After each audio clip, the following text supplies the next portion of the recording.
Hello ദോസ്തോ, ഞാൻ ഇന്ന് കാണിക്കുന്നത് എന്താണെന്നറിയോ? ഇത് കണ്ടോ, ഈ പൂവ് എന്താണെന്നറിയോ? ഈ ചെടി എന്താണെന്നറിയോ? പിന്നെ കേശവർദ്ധിനി എന്ന് പറയും. ഇത് എണ്ണ കാച്ചാനൊക്കെ നല്ലതാട്ടോ.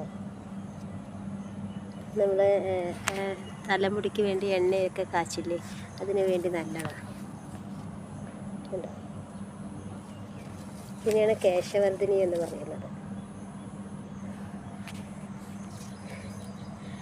ഇത് നമ്മൾ വെളിച്ചെണ്ണയിലൊക്കെ ഇട്ടിട്ട് കാച്ചുക. പിന്നെ പാക്കൊക്കെ ഉണ്ടാക്കുമ്പോൾ, ഔഷധി പാക്ക് ഉണ്ടാക്കുമ്പോൾ അതിൽ മിക്സ് ചെയ്തിട്ട് അരച്ചിടാം. ഒക്കെ നല്ല മുടി നന്നായി വളരാനും താരനൊക്കെ ഉണ്ടെങ്കിൽ പോകാനൊക്കെ ആ ഒരു ചെടി നല്ലതാട്ടോ.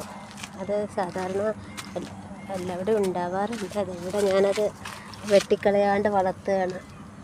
ഇത് കണ്ടോ, അതിന് വെട്ടിക്കളയാണ്ട് വളർത്തുക. ഇതിലാണ് ആ വയലറ്റ് പൂ കണ്ടത്. ആരുടെയെങ്കിലും വീട്ടിലുണ്ടെങ്കിൽ അത് നശിപ്പിച്ച് കളയണ്ട. നമുക്ക് നല്ലൊരു പാക്ക് ഉണ്ടാക്കാനും ഒക്കെ പറ്റുന്നതാട്ടോ.